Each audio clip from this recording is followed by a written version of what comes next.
Some people crave titles, not responsibilities. They want control, not impact. They want eyes on them, but they want no connection. I've seen it in business, in work, online. People are using some power to silence other people, just to manipulate them and feed their own ego. They just lead with fear, not vision. They need to be seen, not to be serving. They could be followed like they like being followed. They are too fragile to walk alone. A real leader makes you feel safe, empowered, and makes you who you are. They don't tell you who you need to be. They remind you of who you are. You're here to follow your own path.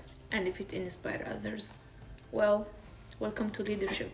And here is major qualities of leadership from Think and Grow Rich. The first thing, you need to have unwavering courage.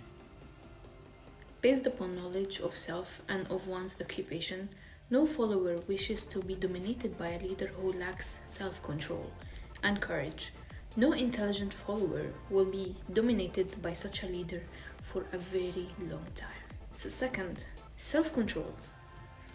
People who cannot control themselves can never control others. Self-control sets a mighty example for one's follower. Third, a keen sense of justice. Without a sense of fairness and justice, no leader can command and retain the respect of his or her followers. 4.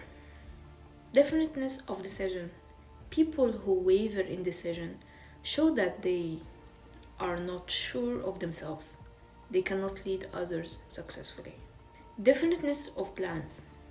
The successful leader must plan the work and work the plan. A leader who moves by guesswork without practical, definite plans is comparable to a ship without a rudder.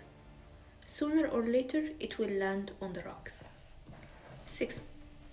The habits of doing more than paid for, okay?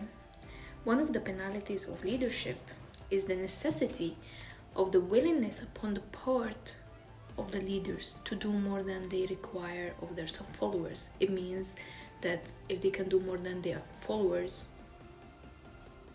well, they are a leader. A pleasing personality, that's number 7. Leadership calls for respect. Followers will not respect leaders who do not score highly on all factors of a pleasing personality. Sympathy and understanding. Successful leader must be in sympathy with other followers or their followers. Moreover, they must understand them and their problems and their needs. 9. Mastery of detail. Successful leadership calls for mastery of detail of the leader's position.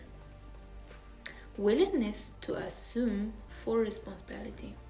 Successful leaders must be willing to assume responsibility for the mistakes and the shortcomings of their followers. If they try to shift this responsibility, they will not remain leaders. If followers make mistakes and become incompetent, it's the leader who has failed. 11. Cooperation.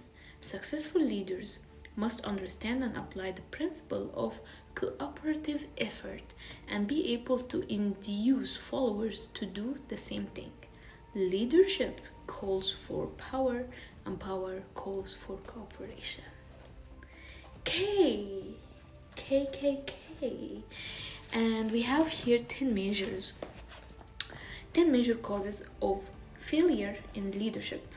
The first thing is inability to organize details. Efficient leadership calls for ability to organize and master details. No genuine leader is ever too busy to do anything which may be required as a leader. When a leader or a follower is too busy to change plans to give attention to any emergency, it's an indication of inefficiency. 2.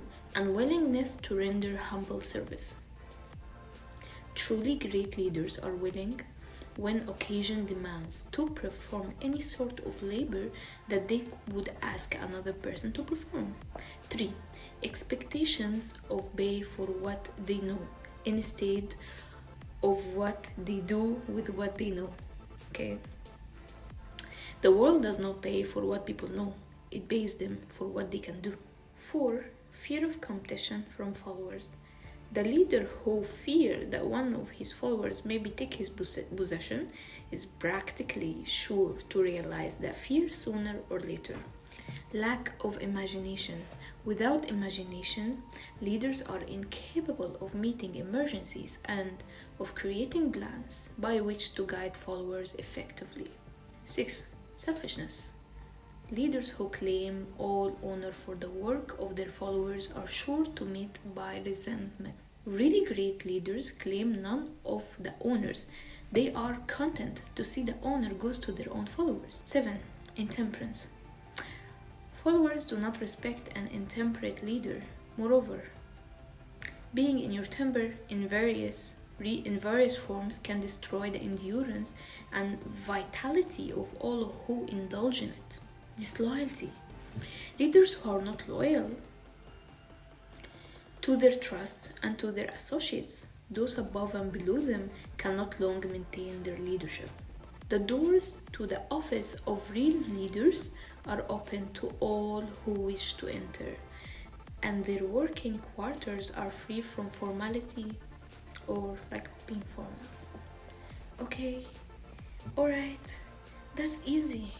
Before you being a leader, you just need to get this book, you know what I'm saying? It has everything, requires money, requires knowing anything, requires being a leader, requires how to respect others, how to dream big, how to have like-minded people around you. But all I see around is just some people are in positions sometimes. They make trauma for other people in their own lives, while they think that all people are like that, while no. And if you're a real leader without even holding no position, if you're a real leader, you should look at this one.